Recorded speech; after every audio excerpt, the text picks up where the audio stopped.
আজই দেশ ছাড়ছেন অন্তর্বর্তী সরকারের গুরুত্বপূর্ণ দুই উপদেষ্টা, এমন একটি তথ্য প্রকাশ করেছেন আল জাজিরার অনুসন্ধানী সাংবাদিক জুলকারনাইন সায়ের।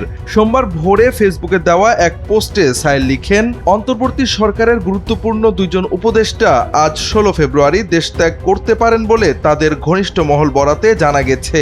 তাদের একজন আজ দুপুর 12:50 চায়না ইস্টার্নের ফ্লাইটে এবং আরেকজন সন্ধ্যা 6:45 এমিরেটস ফ্লাইটে ঢাকা ত্যাগ করার কথা রয়েছে।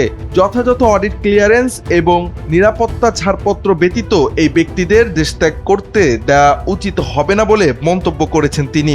ঠিক কোন কোন উপদেষ্টা দেশ ছাড়ছেন তা উল্লেখ করেননি সায়ের। তার এই পোস্ট ঘিরে সামাজিক যোগাযোগ মাধ্যমে শুরু হয়েছে ব্যাপক সমালোচনা। কেউ বলছেন দুর্নীতি করে পালাচ্ছেন উপদেষ্টারা, আবার কেউ বলছেন বিমানবন্দর ঘেরাও করে তাদের গ্রেফতার করতে।